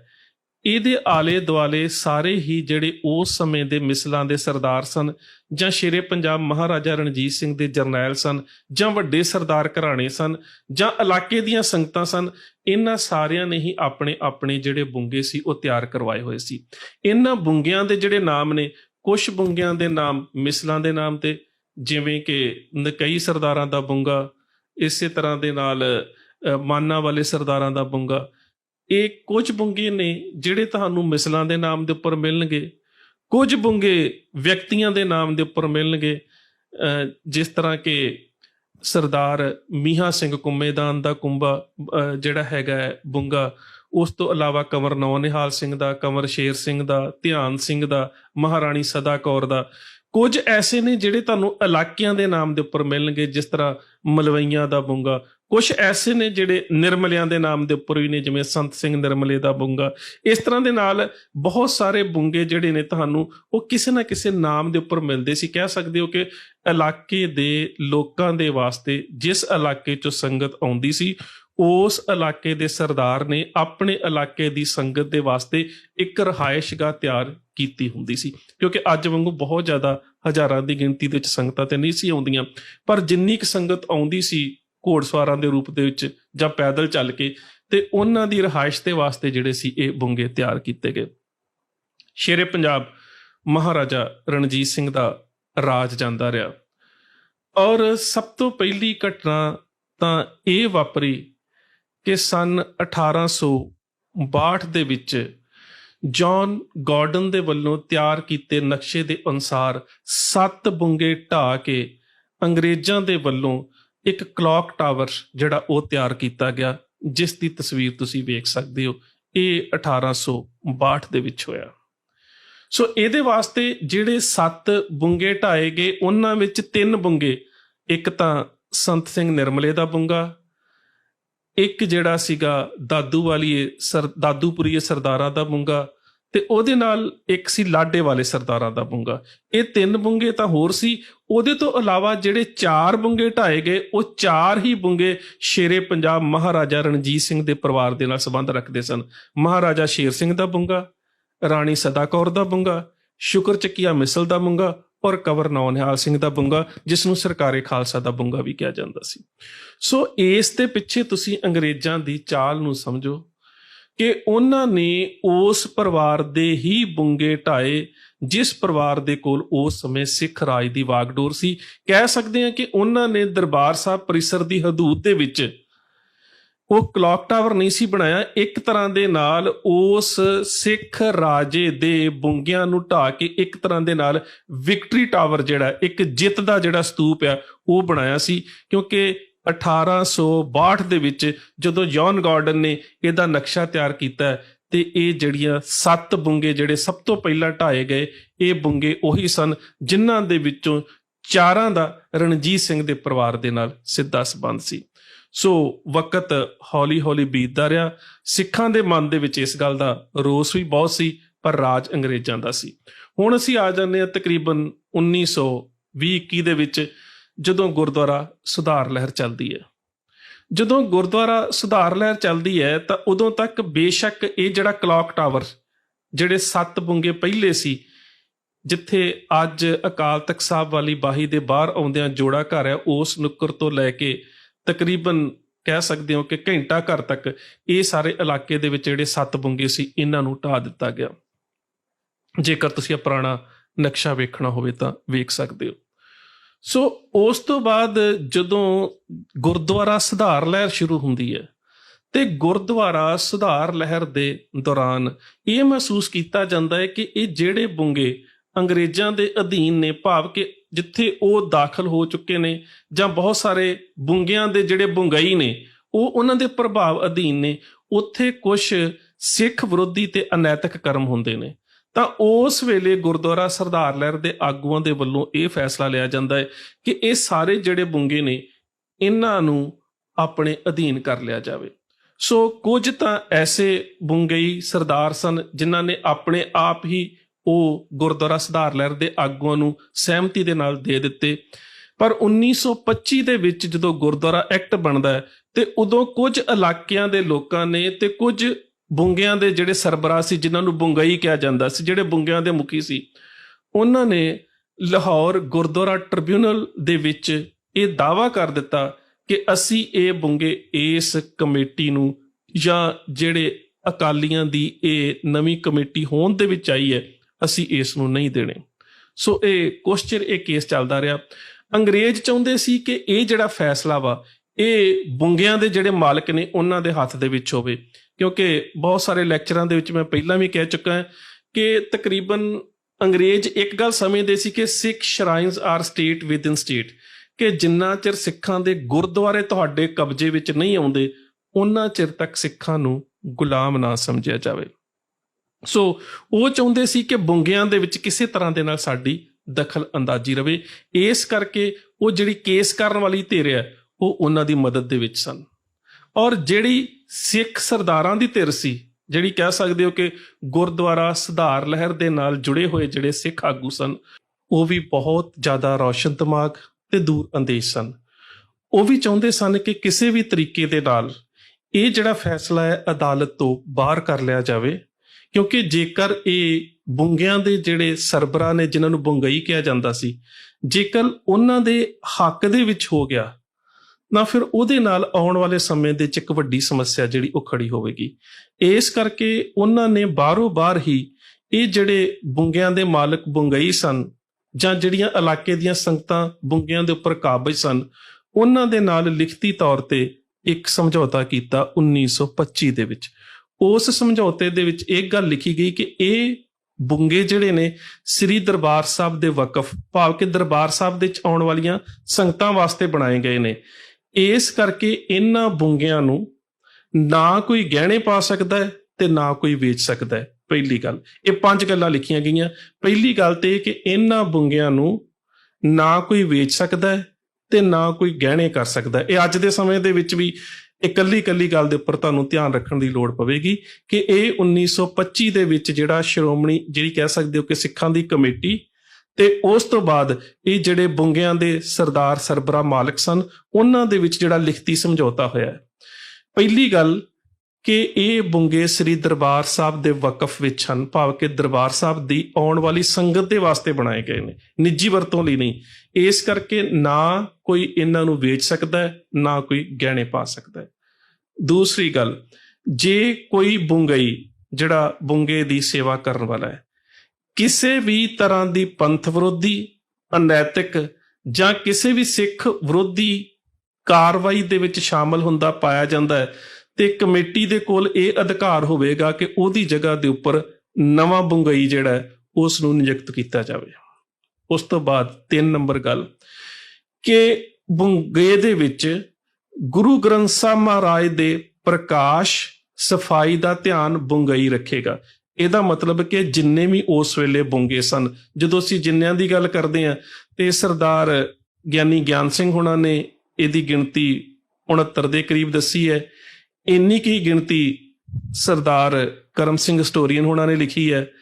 ਔਰ 1930 ਔਰ 31 ਦੀ ਜਿਹੜੀ ਦਰਬਾਰ ਸਾਹਿਬ ਰਿਪੋਰਟ ਹੈ ਉਹਦੇ ਵਿੱਚ ਇਹਨਾਂ ਦੀ ਗਿਣਤੀ 71 ਦੱਸੀ ਗਈ ਸੀ। ਔਰ ਉਹਦੇ ਨਾਲ ਅੰਤਿਕਾ ਦੇ ਵਿੱਚ ਇਹ ਗੱਲ ਵੀ ਲਿਖੀ ਹੋਈ ਹੈ, ਯਾਨੀ ਕਿਰਪਾਲ ਸਿੰਘ ਹੁਣਾਂ ਨੇ ਇਸ ਦਾ ਬਹੁਤ ਵਧੀਆ ਖੁਲਾਸਾ ਕੀਤਾ ਹੋਇਆ। ਅੰਤਿਕਾ ਦੇ ਵਿੱਚ ਇਹ ਗੱਲ ਵੀ ਲਿਖੀ ਹੋਈ ਹੈ ਕਿ ਅਸਲ ਵਿੱਚ ਬੁੰਗਿਆਂ ਦੀ ਗਿਣਤੀ 84 ਸੀ ਤੇ ਕੁਝ ਬੁੰਗੇ ਵੱਡੇ ਸਰਦਾਰਾਂ ਨੇ ਛੋਟਾ ਬੁੰਗਾ ਜਿਸ ਤਰ੍ਹਾਂ ਖਰੀਦ ਲਿਆ ਤੇ ਕੁਝ ਖੰਡਰਾਤ ਦੇ ਰੂਪ ਚ ਚਲੇ ਗਏ ਤੇ ਕੁਝ ਜਿਹੜੇ ਸੀ 7 ਅੰਗਰੇਜ਼ਾਂ ਨੇ ਢਾਹ ਦਿੱਤੇ। ਵੀ ਉਸ ਦੇ ਕਰਦਿਆਂ ਕਰਦਿਆਂ ਗਿਣਤੀ ਜਿਹੜੀ ਆ 69 ਰਹਿ ਗਈ ਆ 84 ਦੇ ਵਿੱਚੋਂ। ਸੋ ਇਹ ਵੀ ਇੱਕ ਧਿਆਨ ਰੱਖਣ ਯੋਗ ਗੱਲ ਹੈ। ਹੁਣ ਅਗਲੀ ਗੱਲ ਆ ਜਾਂਦੀ ਹੈ ਦੂਜਾ ਨੰਬਰ ਮੱਧ ਕਿ ਬੁੰਗੇ ਦੇ ਅੰਦਰ ਗੁਰੂ ਗ੍ਰੰਥ ਸਾਹਿਬ ਮਹਾਰਾਜ ਦੇ ਪ੍ਰਕਾਸ਼ ਔਰ ਸਫਾਈ ਦਾ ਧਿਆਨ ਬੁੰਗਈ ਸਿੰਘ ਰੱਖੇਗਾ। ਇਹਦਾ ਮਤਲਬ ਕਿ ਹਰ ਬੁੰਗੇ ਦੇ ਵਿੱਚ ਗੁਰੂ ਗ੍ਰੰਥ ਸਾਹਿਬ ਮਹਾਰਾਜ ਦਾ ਪ੍ਰਕਾਸ਼ ਹੁੰਦਾ ਸੀ, ਕਿਉਂਕਿ ਬੁੰਗੇ ਦੇ ਵਿੱਚ ਕੀਰਤਨ ਦੀ ਸਿਖਲਾਈ ਦਿੱਤੀ ਜਾਂਦੀ ਸੀ, ਗੁਰਮਤ ਵਿਦਿਆ ਦਿੱਤੀ ਜਾਂਦੀ ਸੀ, ਗਤਕਾ ਔਰ ਸ਼ਸਤਰ ਵਿਦਿਆ ਇਹਦੀ ਸਿਖਲਾਈ ਦਿੱਤੀ ਜਾਂਦੀ ਸੀ। ਔਰ ਕੁਛ ਜਿਹੜੇ ਹੈਗੇ ਸੀਗੇ ਬੁੰਗੇ ਉਹਨਾਂ ਵਿੱਚ ਬਕਾਇਦਾ ਮੱਲ ਅਖਾੜੇ ਵੀ ਸਾਜਦੇ ਸੀ। ਸੋ ਬਹੁਤ ਸਾਰੀਆਂ ਕਹਿ ਸਕਦੇ ਹੋ ਕਿ ਸਿੱਖਾਂ ਦੀਆਂ ਇਵੇਂ ਦੀਆਂ ਧਾਰਮਿਕ ਤੇ ਸਰੀਰਕ ਕਿਰਿਆਵਾਂ ਜਿਹੜੀਆਂ ਉਹ ਬੁੰਗਿਆਂ ਦੇ ਵਿੱਚ ਹੁੰਦੀਆਂ ਸੀ। ਪਰ ਰਹਿਣ ਵਾਲੀ ਸੰਗਤ ਦੇ ਕੋਲੋਂ ਕੋਈ ਕਿਰਾਇਆ ਨਹੀਂ ਲਿਆ ਜਾਵੇਗਾ। ਅਗਲੀ ਇਹਦੇ ਤੋਂ ਜਿਹੜੀ ਮੱਦ ਹੈ ਉਹ ਬੜੀ ਅਹਿਮ ਸੀ ਕਿ ਬੁੰਗੇ ਦਾ ਮੁਖੀ ਬੁੰਗਈ ਜਿਹੜਾ ਉਹ ਅੰਮ੍ਰਿਤਧਾਰੀ ਸਿੱਖ ਹੋਵੇਗਾ, ਪਰ ਜਿਹੜੇ ਬੁੰਗਿਆਂ ਦੇ ਨਾਲ ਸੰਬੰਧਿਤ ਪਰਿਵਾਰ ਰਹਿ ਰਹੇ ਨੇ ਉਹ ਉਹਨਾਂ ਚਿਰ ਤੱਕ ਇੱਥੇ ਰਹਿਣ ਦੇ ਹੱਕਦਾਰ ਹੋਣਗੇ ਜਿੰਨਾ ਚਿਰ ਤੱਕ ਉਹ ਸਿੱਖ ਧਰਮ ਦੇ ਵਿੱਚ ਹੋਣਗੇ। ਭਾਵ ਕਿ ਜੇਕਰ ਬੁੰਗੇ ਦੇ ਵਿੱਚ ਰਿਹਾਇਸ਼ ਗਾਹ ਬਣਾ ਕੇ ਰਹਿ ਰਿਹਾ ਪਰਿਵਾਰ ਜਿਹੜਾ, ਜੇਕਰ ਉਹ ਗੁਰਮਤ ਵਿਚਾਰਧਾਰਾ ਤੋਂ ਦੂਰ ਚਲਾ ਜਾਂਦਾ, ਸਿੱਖੀ ਤੋਂ ਦੂਰ ਚਲਾ ਜਾਂਦਾ, ਤੇ ਉਹਦੇ ਕੋਲ ਬੁੰਗੇ ਦੀ ਜਿਹੜੀ ਮਲਕੀਅਤ ਆ ਉਹ ਨਹੀਂ ਰਵੇਗੀ। ਔਰ ਇਸ ਜਦੋਂ ਇਹ ਸਾਰਾ ਇਕਰਾਰਨਾਮਾ ਹੋ ਰਿਹਾ ਸੀ ਇਹਦੇ ਵਿੱਚ ਇੱਕ ਗੱਲ ਬੜੀ ਅਹਿਮ ਲਿਖੀ ਗਈ, ਕਿਉਂਕਿ ਜਦੋਂ ਆ ਤਸਵੀਰ ਤੁਸੀਂ ਵੇਖ ਵੀ ਸਕਦੇ ਹੋ, ਜਦੋਂ ਤੁਸੀਂ ਕੁਝ ਤਸਵੀਰਾਂ ਵੇਖੋਗੇ ਤੇ ਤੁਹਾਨੂੰ ਇੰਜ ਲੱਗੇਗਾ ਕਿ ਅਕਾਲ ਤਖਤ ਸਾਹਿਬ ਵਾਲੇ ਪਾਸੇ ਕਿਤੇ ਕੁੱਤਾ ਖੜਾ ਹੈ, ਕਿਤੇ ਕੋਈ ਗਊ ਅੰਦਰ ਖੜੀ ਹੈ। ਉਹਦਾ ਕਾਰਨ ਸੀ ਕਿ ਬਹੁਤ ਸਾਰੇ ਜਿਹੜੇ ਬੁੰਗਿਆਂ ਦੇ ਮਾਲਕ ਬੰਗਈ ਸੀ ਉਹਨਾਂ ਨੇ ਪ੍ਰਕਰਮਾਂ ਵੱਲ ਨੂੰ ਉਸਾਰੀਆਂ ਕਰ ਲਈਆਂ ਸੀ। ਇਸ ਕਰਕੇ ਇਸ ਇਕਰਾਰਨਾਮੇ ਦੇ ਵਿੱਚ ਇੱਕ ਗੱਲ ਅਹਿਮ ਲਿਖੀ ਗਈ ਕਿ ਕੋਈ ਵੀ ਬੁੰਗਈ ਜਿਹੜਾ ਉਹ ਪ੍ਰਕਰਮਾਂ ਵਾਲੇ ਪਾਸੇ ਕਿਸੇ ਵੀ ਤਰ੍ਹਾਂ ਦੀ ਕੋਈ ਉਸਾਰੀ ਨਹੀਂ ਕਰੇਗਾ। ਜੇ ਉਹ ਉਸਾਰੀ ਕਰੇਗਾ ਤਾਂ ਕਮੇਟੀ ਦੇ ਵੱਲੋਂ ਢਾਹ ਦਿੱਤੀ ਜਾਵੇਗੀ। ਸੋ ਇਹ 5 ਗੱਲਾਂ ਜਿਹੜੀਆਂ ਸੀਗੀਆਂ ਇਹ 1925 ਦੇ ਵਿੱਚ ਬੁੰਗੇ ਦੇ ਜਿਹੜੇ ਬੁੰਗਈ ਸਨ, ਜਿਹੜੇ ਕਹਿ ਸਕਦੇ ਹੋ ਕਿ ਸਰਬਰਾ ਸਨ, ਤੇ ਜਿਹੜੀ ਸਿੱਖਾਂ ਦੀ ਕਮੇਟੀ ਸੀ ਉਹਦੇ ਵਿਚਕਾਰ ਜਿਹੜਾ ਸੀ ਇਹ ਸਮਝੌਤਾ ਹੋਇਆ। ਸੋ ਇਹ ਜਿਹੜੇ ਕਹਿ ਸਕਦੇ ਹਾਂ ਕਿ ਇਹ ਜਿਹੜੇ ਬੁੰਗੇ ਸੀ ਇਹ ਸ਼੍ਰੋਮਣੀ ਗੁਰਦੁਆਰਾ ਪ੍ਰਬੰਧਕ ਕਮੇਟੀ ਦੇ ਪ੍ਰਬੰਧ ਹੇਠ ਆ ਗਏ। ਉਸ ਤੋਂ ਬਾਅਦ ਮਸਲਾ ਚੱਲਿਆ ਕਿ ਹੁਣ ਇਹ ਸਾਰੇ ਕਹਿ ਸਕਦੇ ਹੋ ਕਿ ਜਿਹੜਾ ਜੋ ਕੁਝ ਅੰਗਰੇਜ਼ਾਂ ਦੇ ਰਾਜ ਦੇ ਦੌਰਾਨ ਹੋ ਰਿਹਾ ਸੀ ਜਾਂ ਹੋ ਚੁੱਕਾ ਸੀ ਉਸ ਨੂੰ ਜਿਹੜਾ ਸੀਗਾ ਉਹ ਸਿੱਖਾਂ ਨੇ ਉਹਨਾਂ ਕ੍ਰਿਤੀਆਂ ਨੂੰ ਦੂਰ ਕਰਨਾ ਸੀ। ਸੋ ਜਿਸ ਤਰ੍ਹਾਂ ਦੇ ਨਾਲ ਦਰਬਾਰ ਸਾਹਿਬ ਦੇ ਵਿੱਚੋਂ ਮੂਰਤੀਆਂ ਜਿਹੜੀਆਂ ਸੀ ਉਹ ਚੁੱਕੀਆਂ ਗਈਆਂ। ਉਸ ਤੋਂ ਬਾਅਦ 1940 ਦੇ ਵਿੱਚ ਜਿਹੜੇ 7 ਸਿੱਖਾਂ ਦੇ ਬੁੰਗਿਆਂ ਨੂੰ ਢਾਹ ਕੇ ਇਹ ਜਿਹੜਾ ਕਲੌਕ ਟਾਵਰ ਜੌਨ ਗਾਰਡਨ ਦੇ ਨਕਸ਼ੇ ਬਣਾਏ ਉੱਪਰ ਖੜਾ ਕੀਤਾ ਗਿਆ ਸੀਗਾ ਉਸ ਨੂੰ ਜਿਹੜਾ ਸੀ 1940 ਦੇ ਵਿੱਚ ਢਾਹ ਦਿੱਤਾ ਗਿਆ, ਜਿਸ ਦੀ ਤਸਵੀਰ ਤੁਸੀਂ ਵੇਖ ਸਕਦੇ ਹੋ। ਸੋ ਜਦੋਂ ਇਸ ਨੂੰ ਢਾਹ ਦਿੱਤਾ ਗਿਆ ਉਹਦੇ ਤੋਂ ਬਾਅਦ ਇਹ ਤਕਰੀਬਨ ਫਿਰ ਉਸ ਤੋਂ ਬਾਅਦ 38-39 ਦੇ ਵਿੱਚ ਹੀ ਸਿੱਖਾਂ ਨੇ ਇਸ ਗੱਲ ਦੀ ਜਿਹੜੀ ਸਿੱਖ ਲੀਡਰਸ਼ਿਪ ਨੇ ਆਪਸ ਵਿੱਚ ਚਰਚਾ ਕਰਨੀ ਸ਼ੁਰੂ ਕਰ ਦਿੱਤੀ ਕਿ ਦਰਬਾਰ ਸਾਹਿਬ ਦੇ ਵਿੱਚ ਜਿਹੜੀ ਸੰਗਤ ਵੱਧ ਆ ਰਹੀ ਹੈ, ਕੁਝ ਬੁੰਗੇ ਨੇ ਜਿਨ੍ਹਾਂ ਦੀ ਹਾਲਾਤ ਜਿਹੜੀ ਬੜੀ ਮਾੜੀ ਹੋ ਚੁੱਕੀ ਨੇ, ਉਹ ਖੰਡਰ ਬਣਦੇ ਜਾ ਰਹੇ ਨੇ ਤੇ ਪ੍ਰਕਰਮਾਂ ਨੂੰ ਖੁੱਲੀਆਂ ਕਰਨ ਦੀ ਲੋੜ ਹੈ ਤੇ ਦਰਬਾਰ ਸਾਹਿਬ ਨੂੰ ਕੁਝ ਹੋਰ ਪ੍ਰਵੇਸ਼ ਦੁਆਰ ਜਿਹੜੇ ਨੇ, ਦਰਵਾਜ਼ੇ ਜਿਹੜੇ ਨੇ ਉਹ ਬਣਾਉਣ ਦੀ ਲੋੜ ਹੈ। ਸੋ ਜਦੋਂ 1940 ਦੇ ਵਿੱਚ ਇਹ ਜਿਹੜਾ ਅੰਗਰੇਜ਼ਾਂ ਦੇ ਵੱਲੋਂ ਬਣਾਇਆ ਗਿਆ ਕਲੌਕ ਟਾਵਰ ਸੀ, ਜਦੋਂ ਉਸ ਨੂੰ ਢਾਹ ਦਿੱਤਾ ਗਿਆ ਤਾਂ ਉਸ ਤੋਂ ਬਾਅਦ ਪ੍ਰਕਰਮਾਂ ਖੁੱਲੀਆਂ ਕਰਨ ਦੇ ਦੌਰਾਨ ਇਹ ਜਿਹੜੇ ਕੁਛ ਬੁੰਗੇ ਸੀ ਉਹਨਾਂ ਦੇ ਵਾਸਤੇ ਫੈਸਲਾ ਕੀਤਾ ਗਿਆ ਕਿ ਇਹਨਾਂ ਨੂੰ ਢਾਹ ਦਿੱਤਾ ਜਾਵੇਗਾ, ਪਰ ਢਾਹ ਕੇ ਨਵੇਂ ਬੁੰਗਿਆਂ ਦੀ ਤਾਮੀਰ ਕੀਤੀ ਜਾਵੇਗੀ ਕਿ ਕੀਰਤਨੀਆਂ ਦੇ ਵਾਸਤੇ, ਪਾਠੀਆਂ ਦੇ ਵਾਸਤੇ, ਗਿਆਨੀਆਂ ਦੇ ਵਾਸਤੇ ਜਿਹੜੀਆਂ ਨਵੀਆਂ ਰਿਹਾਇਸ਼ਗਾਹਾਂ ਨੇ ਉਹ ਤਿਆਰ ਕੀਤੀਆਂ ਜਾਣਗੀਆਂ।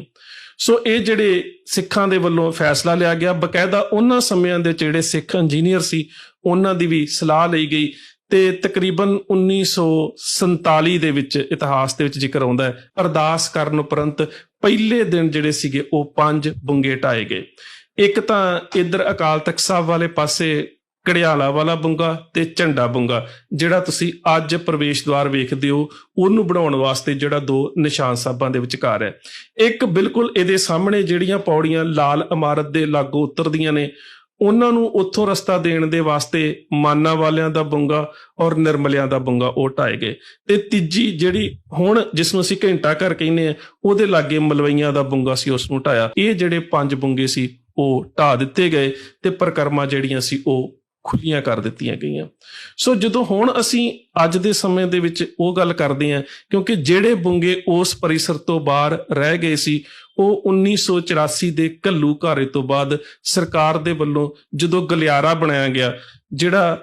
ਇਹ ਕਹਿ ਕੇ ਬਣਾਇਆ ਗਿਆ ਸੀਗਾ ਕਿ ਇੱਕ ਤਾਂ ਦਰਬਾਰ ਸਾਹਿਬ ਦੇ ਚੌਗਿਰਦੇ ਨੂੰ ਸੁੰਦਰ ਕੀਤਾ ਜਾਵੇਗਾ, ਪਰ ਇਹਦੇ ਪਿੱਛੇ ਪਾਸੇ ਜਿਹੜੀ ਉਹ ਮਨਸ਼ਾ ਹੋਰ ਸੀ ਕਿ ਕਦੇ ਵੀ ਦਰਬਾਰ ਸਾਹਿਬ ਦੇ ਵਿੱਚੋਂ ਉੱਠਣ ਵਾਲੇ ਕਿਸੇ ਸੰਘਰਸ਼ ਨੂੰ ਕੁਚਲਣਾ ਹੋਵੇ ਤਾਂ ਜਿਹੜੀ ਫੌਜ ਹੈ ਜਾਂ ਜਿਹੜੀਆਂ ਨੀਮ ਫੌਜੀ ਦਸਤੇ ਨੇ ਉਹ ਸਿੱਧੇ ਉੱਥੇ ਪਹੁੰਚ ਸਕਣ। ਸੋ ਉਸ ਇਲਾਕੇ ਨੂੰ ਖੁੱਲਾ ਕਰਨ ਦੇ ਵਾਸਤੇ ਇਹ ਜਿਹੜੇ ਪੁਰਾਤਨ, ਜਿਹੜੇ ਕਹਿ ਸਕਦੇ ਹੋ ਕਿ ਜਿਹੜੇ ਬਾਹਰ ਰਹਿ ਚੁੱਕੇ ਸੀ ਉਸ ਪਰਿਸਰ ਤੋਂ, ਉਹ ਜਿਹੜੇ ਬੁੰਗੇ ਸੀਗੇ ਉਹ ਵੀ ਤਕਰੀਬਨ ਜਿਹੜੇ ਸੀ ਉਹ ਢਾਹ ਦਿੱਤੇ ਗਏ।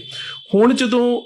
ਉਹ ਬੁੰਗੇ ਕੁਛ ਉੱਪਰੋਂ ਢਾਹ ਦਿੱਤੇ ਗਏ, ਕੁਛ ਥੱਲੇ ਦਫਨ ਕਰ ਦਿੱਤੇ ਗਏ, ਤੇ ਹੁਣ ਉਸ ਜਗ੍ਹਾ ਦੇ ਉੱਪਰੋਂ ਜਿੱਥੇ ਉਸਾਰੀ ਕੀਤੀ ਜਾਣੀ ਸੀ, ਤਾਂ ਜਦੋਂ ਉਸ ਨੂੰ ਕਾਰ ਸੇਵਾ ਵਾਲੇ ਬਾਬਿਆਂ ਦੇ ਵੱਲੋਂ ਪੁੱਟਿਆ ਗਿਆ ਤਾਂ ਥੱਲਿਓਂ ਜਿਹੜੀਆਂ ਕੁਝ ਇਮਾਰਤਾਂ ਨਿਕਲੀਆਂ। ਹੁਣ ਅਸੀਂ ਗੱਲ ਕਰਦੇ ਹਾਂ ਇਹਨਾਂ ਨਿਕਲੀਆਂ ਹੋਈਆਂ ਇਮਾਰਤਾਂ ਦੀ। ਜਿਹੜੀ ਇਮਾਰਤਾਂ ਦੀ ਇਹ ਲੜੀ ਹੈ, ਜਾਂ ਜਿਸ ਲੜੀ ਦੇ ਵਿੱਚ ਇਹ ਇਮਾਰਤਾਂ ਨੇ ਜਿੱਥੇ ਦੁਬਾਰਾ ਪਟਾਈ ਹੋ ਰਹੀ ਹੈ, ਤਾਂ ਇਸ ਪਾਸੇ ਜਿਹੜਾ ਸੀਗਾ ਉਹ ਆਮ ਤੁਸੀਂ ਗੱਲ ਸੁਣ ਰਹੇ ਹੋ, ਇੱਕ ਤਾਂ ਜੀ ਗਿਆਨੀਆਂ ਦਾ ਬੁੰਗਾ, ਇਸ ਨੂੰ ਗੁਰਦਾਸਕਿਆਂ ਦਾ ਬੁੰਗਾ ਵੀ ਕਿਹਾ ਜਾਂਦਾ ਸੀ। ਇਹ ਉਹ ਬੁੰਗਾ ਸੀ ਜਿੱਥੇ ਦਰਬਾਰ ਸਾਹਿਬ ਦੇ ਸਵੇਰੇ ਆਉਣ ਵਾਲੇ ਹੁਕਮਨਾਮੇ ਦੀ ਕਥਾ ਕਰਨ ਵਾਲੇ ਤੇ ਗੁਰੂ ਗ੍ਰੰਥ ਸਾਹਿਬ ਮਹਾਰਾਜ ਦੀ ਸੰਥਿਆ ਦੇਣ ਵਾਲੇ ਜਿਹੜੇ ਗਿਆਨੀ ਸੀ, ਉਹਨਾਂ ਦੀ ਸੰਪਰਦਾ ਰਿਹਾ ਕਰਦੀ ਸੀ। ਔਰ ਇਹਦੀ ਜੇਕਰ ਤੁਸੀਂ ਇਹਦੇ ਪਿਛੋਕੜ ਨੂੰ ਜਾਣਨਾ ਹੋਵੇ ਤਾਂ ਜਦੋਂ ਅਸੀਂ ਇਸ ਦੀ ਲੜੀ ਨੂੰ ਵੇਖਦੇ ਹਾਂ ਤਾਂ ਜਿਹੜੀ ਸਿੱਖ ਇਤਿਹਾਸਕ ਪਰੰਪਰਾ ਹੈ ਉਹਦੇ ਵਿੱਚ ਇਸ ਨੂੰ ਬਾਬਾ ਬੁੱਢਾ ਜੀ ਤੋਂ ਆਰੰਭ ਕੀਤਾ ਜਾਂਦਾ, ਜਿਨ੍ਹਾਂ ਨੂੰ ਦਰਬਾਰ ਸਾਹਿਬ ਦੀ ਸਭ ਤੋਂ ਪਹਿਲਾਂ ਸੇਵਾ ਮਿਲੀ। ਬਾਬਾ ਬੁੱਢਾ ਜੀ ਤੋਂ ਬਾਅਦ ਭਾਈ ਗੁਰਦਾਸ ਜੀ, ਭਾਈ ਗੁਰਦਾਸ ਜੀ ਤੋਂ ਬਾਅਦ ਭਾਈ ਮਨੀ ਸਿੰਘ ਜੀ, ਭਾਈ ਮਨੀ ਸਿੰਘ ਤੋਂ ਬਾਅਦ ਬਾਬਾ ਗੁਰਬਖਸ਼ ਸਿੰਘ ਜੀ, ਬਾਬਾ ਗੁਰਬਖਸ਼ ਸਿੰਘ ਤੋਂ ਬਾਅਦ ਬਾਬਾ ਸੂਰਤ ਸਿੰਘ ਜੀ, ਉਹਨਾਂ ਤੋਂ ਬਾਅਦ ਬਾਬਾ ਗੁਰਦਾਸ ਸਿੰਘ ਜੀ, ਉਹਨਾਂ ਤੋਂ ਬਾਅਦ ਬਾਬਾ ਸੰਤ ਸਿੰਘ ਜੀ, ਉਹਨਾਂ ਤੋਂ ਬਾਅਦ ਭਾਈ ਗੁਰਮੁਖ ਸਿੰਘ ਜੀ, ਗੁਰਮੁਖ ਸਿੰਘ ਹੁਣਾਂ ਤੋਂ ਬਾਅਦ ਸ਼ਾਇਦ ਪ੍ਰਦੁਮਨ ਸਿੰਘ ਜੀ, ਤੇ ਪ੍ਰਦੁਮਨ ਸਿੰਘ ਹੁਣਾਂ ਤੋਂ ਬਾਅਦ ਉਹਨਾਂ ਦਾ ਬੇਟਾ ਗੁਰਬਖਸ਼ ਸਿੰਘ, ਤੇ ਫਿਰ ਉਹਨਾਂ ਦੇ ਬੇਟੇ ਹਰਿੰਦਰ ਸਿੰਘ ਰੂਪ ਸੀ, ਜਿਨ੍ਹਾਂ ਦੀ ਕਿਤਾਬ ਕਾਫੀ ਮਸ਼ਹੂਰ ਸੀ, ਸ਼੍ਰੋਮਣੀ ਗੁਰਦੁਆਰਾ ਪ੍ਰਬੰਧਕ ਕਮੇਟੀ ਨੇ ਪਬਲਿਸ਼ ਕੀਤੀ ਸੀ, ਸਿੱਖ ਔਰ ਸਿੱਖੀ। ਪਰ ਇਹਨਾਂ ਦਾ ਜਿਹੜਾ ਗਿਆਨੀਆਂ ਵਾਲਾ ਬੁੰਗਾ ਹੈ, ਜੇਕਰ ਤੁਸੀਂ ਪੁਰਾਤਨ ਨਕਸ਼ਾ ਜਿਹੜਾ ਮੈਂ ਤੁਹਾਨੂੰ ਵਿਖਾ ਰਿਹਾ, ਜੇਕਰ ਤੁਸੀਂ ਪੁਰਾਤਨ ਨਕਸ਼ਾ ਵੇਖੋਗੇ ਤੇ ਇਹਦੇ ਤੋਂ ਪਹਿਲਾਂ ਵੀ ਇੱਕ ਬੁੰਗਾ ਆਉਂਦਾ ਹੈ ਜਿਸ ਨੂੰ ਮੀਹਾਂ ਸਿੰਘ ਕੁੰਮੇਦਾਨ ਦਾ ਜਿਹੜਾ ਸੀ ਬੁੰਗਾ ਕਿਹਾ ਜਾਂਦਾ ਸੀ। ਹੁਣ ਇਹ ਇਸ ਬੁੰਗੇ ਤੋਂ ਵੀ ਵੱਡਾ ਸੀ, ਗਿਆਨੀਆਂ ਵਾਲੇ ਬੁੰਗੇ ਤੋਂ ਵੀ ਵੱਡਾ ਸੀ ਮੀਹਾਂ ਸਿੰਘ ਕੁੰਮੇਦਾਨ ਦਾ ਬੁੰਗਾ, ਜਿਹੜਾ 4 ਮੰਜ਼ਲਾ ਸੀ। ਕੁਝ ਸਰੋਤਾਂ ਦੇ ਮੁਤਾਬਕ 3 ਮੰਜ਼ਲਾ ਉੱਪਰ ਸੀ, 1 ਮੰਜ਼ਲ ਜ਼ਮੀਨ ਦੋਜ ਸੀ। ਗਿਆਨੀਆਂ ਵਾਲਾ ਬੁੰਗਾ ਜਿਹੜੀਆਂ ਉਹਦੀ 1 ਮੰਜ਼ਲ ਜ਼ਮੀਨ ਦੋਜ ਸੀ, ਭਾਵ ਕਿ ਥੱਲੇ ਸੀ ਜ਼ਮੀਨ ਦੇ, ਤੇ 2 ਮੰਜ਼ਲਾ ਉੱਪਰ ਸੀ। ਜਿਹੜੀਆਂ ਹੇਠਲਾ ਜ਼ਮੀਨ ਦੋਜ, ਜਿਹੜੀਆਂ ਜ਼ਮੀਨ ਦੇ ਵਿੱਚ ਬਣੀਆਂ ਭੋਰਾ ਟਾਈਪ ਜਿਹੜੇ ਕਮਰੇ ਸੀ, ਉਹਨਾਂ ਨੂੰ ਸਰਦਖਾਨੇ ਕਿਹਾ ਜਾਂਦਾ ਸੀ। ਸੋ ਇਸ ਲੜੀ ਦੇ ਵਿੱਚ ਪਹਿਲਾ ਜਿਹੜਾ ਮੀਹਾਂ ਸਿੰਘ ਕੁੰਮੇਦਾਨ ਦਾ ਬੁੰਗਾ ਆਉਂਦਾ ਹੈ, ਉਸ ਤੋਂ ਬਾਅਦ ਗਿਆਨੀਆਂ ਦਾ ਬੁੰਗਾ ਆਉਂਦਾ ਹੈ, ਉਸ ਤੋਂ ਬਾਅਦ ਅਬੇ ਸਿੰਘ ਹੁਕਮਨਾਮੇ ਵਾਲਿਆਂ ਦਾ ਬੁੰਗਾ ਆਉਂਦਾ ਹੈ, ਉਸ ਤੋਂ ਬਾਅਦ ਨਕਈ ਵਾਲੇ ਸਰਦਾਰਾਂ ਦਾ ਬੁੰਗਾ ਆਉਂਦਾ ਹੈ, ਫਿਰ ਬਰਕੀ ਵਾਲੇ ਸਰਦਾਰਾਂ ਦਾ ਬੁੰਗਾ ਆਉਂਦਾ ਹੈ, ਫਿਰ ਥੱਲੇ ਨੂੰ ਮੋੜ ਸ਼ੁਰੂ ਹੋ ਜਾਂਦਾ ਜਦੋਂ ਅਸੀਂ ਪੌੜੀਆਂ ਉਤਰਦੇ ਹਾਂ, ਫਿਰ ਉਸ ਦੇ ਨਾਲ ਸੀਗਾ ਝੰਡਾ ਬੁੰਗਾ, ਫਿਰ ਅੱਗੇ ਜਿਹੜੇ ਬਾਕੀ ਬੁੰਗਿਆਂ ਦੀ ਲੜੀ ਇਸ ਪਾਸੇ ਨੂੰ ਤੁਰ ਪੈਂਦੀ ਸੀ। ਹੁਣ ਇਹਦੇ ਵਿੱਚ ਅਹਿਮ ਗੱਲ ਇਹ ਹੈ ਕਿ ਸਰਦਾਰ ਮੀਹਾਂ ਸਿੰਘ, ਜਿੰਨਾ ਕਿ ਮੈਂ ਇਤਿਹਾਸ ਦੇ ਖਰੜਿਆਂ ਦੇ ਵਿੱਚੋਂ ਲੱਭਣ ਦੀ ਕੋਸ਼ਿਸ਼ ਕੀਤੀ ਹੈ, ਸਰਦਾਰ ਮੀਹਾਂ ਸਿੰਘ ਬਤੌਰ ਸਿਪਾਹੀ ਰਣਜੀਤ ਸਿੰਘ ਦੇ ਕੋਲ ਆਏ ਸੀ ਔਰ ਆਪਣੀ ਕਾਬਲੀਅਤ ਦੇ ਬਲ ਦੇ ਉੱਪਰ ਉਹਨਾਂ ਨੇ ਬਹੁਤ ਥਾਵਾਂ ਦੇ ਉੱਪਰ ਕਹਿ ਸਕਦੇ ਹੋ ਕਿ ਮੈਦਾਨੇ ਜੰਗ ਦੇ ਵਿੱਚ ਵੱਡੇ ਜੌਹਰ ਵਿਖਾਏ। ਇੱਥੋਂ ਤੱਕ ਕਿ ਜਦੋਂ ਜੰਮੂ ਕਸ਼ਮੀਰ ਨੂੰ ਫਤਿਹ ਕੀਤਾ ਤਾਂ ਉਸ ਵੇਲੇ ਉਹਨਾਂ ਨੇ ਉੜੀ ਦੇ ਮੈਦਾਨ ਦੇ ਵਿੱਚ ਉੱਥੋਂ ਦਾ ਮਸ਼ਹੂਰ ਇੱਕ ਹਾਕਮ ਸੀ ਜ਼ਬਰਦਸਤ ਖਾਨ, ਜਿਸ ਨੂੰ ਹਰਾਇਆ ਸੀ। ਔਰ ਜਿਸ ਵੇਲੇ ਤਕਰੀਬਨ 1832 ਦੇ ਵਿੱਚ, ਵੈਸੇ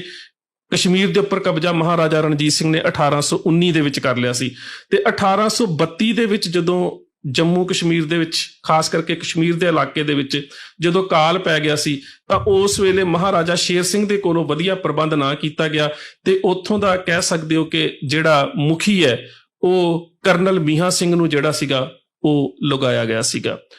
ਔਰ ਮੀਹਾਂ ਸਿੰਘ ਜਿਹੜੇ ਨੇ ਉਹਨਾਂ ਦੇ ਬਾਰੇ ਇਸਲਾਮੀ ਇਤਿਹਾਸਕਾਰ ਵੀ ਲਿਖਦੇ ਨੇ ਕਿ ਬਹੁਤ ਹੀ ਵਧੀਆ ਇਨਸਾਨ ਸੀ ਤੇ ਉਹ ਕਮਾਂਡਰ ਜਿਹੜਾ ਉਹਦਾ ਪੰਜਾਬੀ ਸ਼ਬਦ ਜਿਹੜਾ ਅਸੀਂ ਕੁੰਮੇਦਾਨ ਵਰਤਦੇ ਹਾਂ। ਸੋ ਉਹ ਸਰਦਾਰ ਮੀਹਾਂ ਸਿੰਘ ਸੀ। ਮਹਾਰਾਜਾ ਰਣਜੀਤ ਸਿੰਘ ਦੀ ਮੌਤ ਜਦੋਂ 1839 ਦੇ ਵਿੱਚ ਹੁੰਦੀ ਹੈ, ਉਹਦੇ ਤੋਂ ਬਾਅਦ ਧਿਆਨ ਸਿੰਘ ਡੋਗਰੇ ਵੱਲੋਂ ਕਸ਼ਮੀਰ ਦੀ ਉਸ ਫੌਜ ਦੇ ਵਿੱਚ ਤਰਲੋਕ ਸਿੰਘ ਜਮਾਦਾਰ ਸੀ ਜਿਸ ਨੂੰ ਬਹੁਤ ਭੜਕਾਇਆ ਜਾਂਦਾ ਹੈ ਤੇ ਭੜਕਾਹਟ ਦੇ ਵਿੱਚ ਆ ਕੇ ਉਹ ਸੁੱਤੇ ਪਏ ਸਰਦਾਰ ਮੀਹਾਂ ਸਿੰਘ ਕੁੰਮੇਦਾਨ ਨੂੰ ਖੰਜਰ ਮਾਰ ਕੇ ਕਤਲ ਕਰ ਦਿੰਦਾ। ਸਰਦਾਰ ਮੀਹਾਂ ਸਿੰਘ ਦੀ ਉੱਥੇ ਮੌਤ ਹੋ ਜਾਂਦੀ ਹੈ। ਸੋ ਉਹ ਸਰਦਾਰ ਮੀਹਾਂ ਸਿੰਘ ਸੀ ਜਿਨ੍ਹਾਂ ਦਾ ਜਿਸ ਨਾਮ ਦੇ ਉੱਪਰ ਇਹ ਵਾਲਾ ਬੁੰਗਾ ਹੈ। ਵੈਸੇ ਮੈਨੂੰ ਇਤਿਹਾਸ ਚੋਂ ਸਰਦਾਰ ਮੀਹਾਂ ਸਿੰਘ ਕੁੰਮੇਦਾਨ ਉਹੀ ਮਿਲੇ ਨੇ। ਜੇ ਕਿਸੇ ਸਰੋਤ ਦੇ ਵਿੱਚ ਕਿਸੇ ਹੋਰ ਵੀਰ ਦੇ ਕੋਲ ਕੋਈ ਜਾਣਕਾਰੀ ਹੋਵੇ ਤਾਂ ਇਹਦੇ ਵਿੱਚ ਐਡੀਸ਼ਨ ਜਿਹੜੀ ਆ ਉਹ ਕੀਤੀ ਜਾ ਸਕਦੀ ਹੈ। ਇਹਦੇ ਨਾਲ ਇੱਕ ਗੱਲ ਹੋਰ ਚੱਲ ਰਹੀ ਹੈ ਕਿ ਚੀਚੀ ਵਾਲੇ ਸਰਦਾਰਾਂ ਦਾ ਬੁੰਗਾ, ਦਰਅਸਲ ਉਹ ਇਸ ਜਗ੍ਹਾ ਤੇ ਨਹੀਂ ਹੈ, ਇਹਦੇ ਬਿਲਕੁਲ ਸਾਹਮਣੇ ਸੀ ਔਰ ਉਹ ਚੀਚੀ ਵਾਲੇ ਨਹੀਂ ਬਲਕਿ ਚੀਚੇਵਾਲ ਸਰਦਾਰ ਨੇ।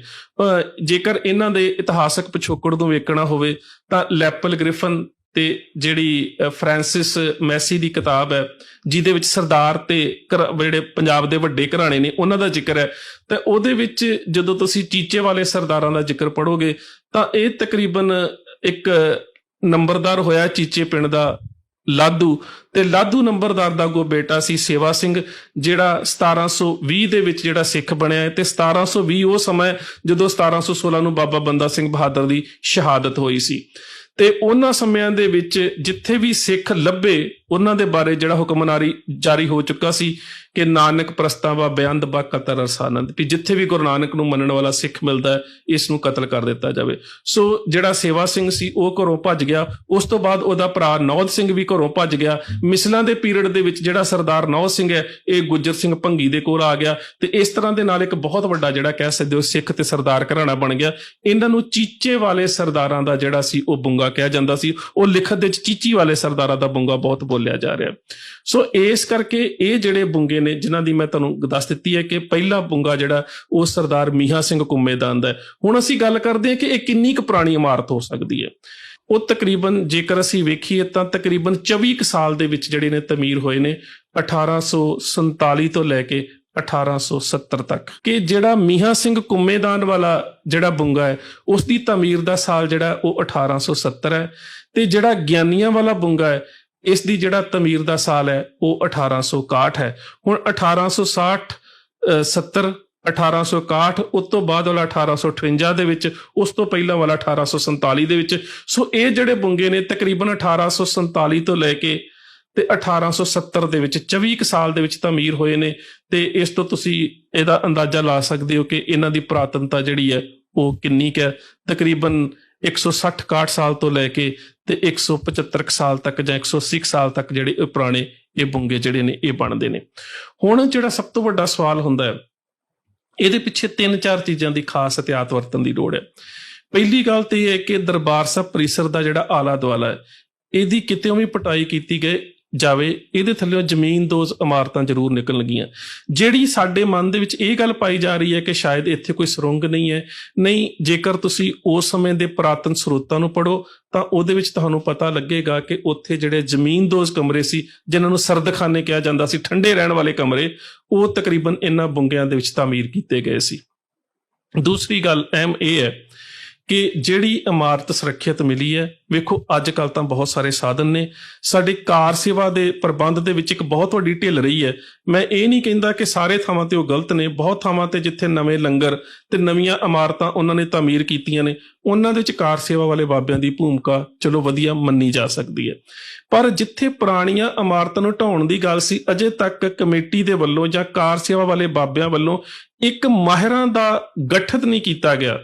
ਇੱਕ ਢਾਂਚਾ ਨਹੀਂ ਬਣਾਇਆ ਗਿਆ ਜਿਹਦੇ ਵਿੱਚ ਕੁਝ ਵਿਰਾਸਤੀ ਇਮਾਰਤਾਂ ਨੂੰ ਸਮਝਣ ਵਾਲੇ ਲੋਕ ਹੋਣ, ਕੁਝ ਇਤਿਹਾਸ ਨੂੰ ਸਮਝਣ ਵਾਲੇ ਲੋਕ ਹੋਣ। ਹੁਣ ਤਾਂ ਸ਼੍ਰੋਮਣੀ ਗੁਰਦੁਆਰਾ ਪ੍ਰਬੰਧਕ ਕਮੇਟੀ ਦੇ ਵੱਲੋਂ ਬਿਆਨ ਆ ਗਿਆ ਕਿ ਕੁਝ ਵਿਰਾਸਤੀ ਇਮਾਰਤਾਂ ਦੇ ਮਾਹਰਾਂ ਨੂੰ ਜਿਹੜੇ ਪੁਰਾਤਤਵ ਵਿਭਾਗ ਨਾਲ ਸੰਬੰਧ ਰੱਖਦੇ ਨੇ ਹੈਰੀਟੇਜ ਦੇ ਨਾਲ ਸੰਬੰਧ ਰੱਖਦੇ ਨੇ, ਤੇ ਕੁਝ ਜਿਹੜੇ ਇਤਿਹਾਸਕਾਰ ਨੇ ਉਹਨਾਂ ਦੀ ਕਮੇਟੀ ਜਿਹੜੀ ਹੈ ਉਹ ਇਸ ਚੀਜ਼ ਦੇ ਬਾਰੇ ਨਿਰਣਾ ਲਵੇਗੀ ਕਿ ਇਮਾਰਤਾਂ ਕਿੰਨੀਆਂ ਪੁਰਾਣੀਆਂ ਨੇ। ਪਰ ਕੋਈ ਔਖਾ ਕੰਮ ਨਹੀਂ, ਕਿਉਂਕਿ ਸਰਦਾਰ ਕਰਮ ਸਿੰਘ ਹਿਸਟੋਰੀਅਨ ਨੇ ਇਹਨਾਂ ਇਮਾਰਤਾਂ ਦੀ ਬਣਨ ਦੀ ਜਿਹੜੀ ਹੈ ਉਹ ਤਾਰੀਖ ਦਿੱਤੀ ਹੈ ਕਿ ਕਦੋਂ ਤਮੀਰ ਹੋਈਆਂ ਨੇ। 1870 ਦੇ ਵਿੱਚ ਮੀਆਂ ਸਿੰਘ ਵਾਲਾ, ਗਿਆਨੀਆਂ ਵਾਲਾ, ਤੇ 1861 ਦੇ ਵਿੱਚ ਤਮੀਰ ਹੋਇਆ। ਤੁਸੀਂ ਆਪ ਅੰਦਾਜ਼ਾ ਲਾ ਸਕਦੇ ਹੋ ਕਿ ਕਿੰਨੇ ਕੁ ਪੁਰਾਣੇ ਇਹ ਬੁੰਗੇ ਨੇ। ਸੋ ਇਸ ਕਰਕੇ ਜਿਹੜਾ ਸਭ ਤੋਂ ਅਹਿਮ ਪੱਖ ਹੈ ਕਿ ਜਿਹੜਾ ਬੁੰਗਾ ਹੁਣ ਸਾਨੂੰ ਲੱਗਦਾ ਕਿ ਸੁਰੱਖਿਅਤ ਹਾਲਤ ਦੇ ਵਿੱਚ ਹੈ, ਤੇ ਅੱਜ ਕੱਲ ਬਹੁਤ ਜ਼ਿਆਦਾ ਤਕਨੀਕ ਹੈ, ਕਾਰ ਸੇਵਾ ਵਾਲੇ ਬਾਬਿਆਂ ਨੂੰ ਤੇ ਸ਼੍ਰੋਮਣੀ ਕਮੇਟੀ ਨੂੰ ਸੰਬੰਧਿਤ ਧਿਰਾਂ ਨਾਲ ਰਲ ਕੇ ਇੱਕ ਇਹੋ ਜਿਹਾ ਕੋਈ ਢਾਂਚਾ ਤਿਆਰ ਕਰ ਲੈਣਾ ਚਾਹੀਦਾ ਕਿ ਉਸ ਦੀ ਇਮਾਰਤ ਨੂੰ ਥੱਲੇ ਬਚਾ ਲਿਆ ਜਾਵੇ, ਤੇ ਜੇਕਰ ਨਵੀਂ ਇਮਾਰਤ ਤਾਮੀਰ ਕਰਨੀ ਉਸ ਦੇ ਉੱਪਰ ਕਰ ਲਈ ਜਾਵੇ। ਉਸ ਤੋਂ ਬਾਅਦ ਜਿਹੜੀ ਸਭ ਤੋਂ ਵੱਡੀ ਅਹਿਮ ਗੱਲ ਹੈ ਕਿ ਹੋ ਸਕਦਾ ਹੈ, ਕਿਉਂਕਿ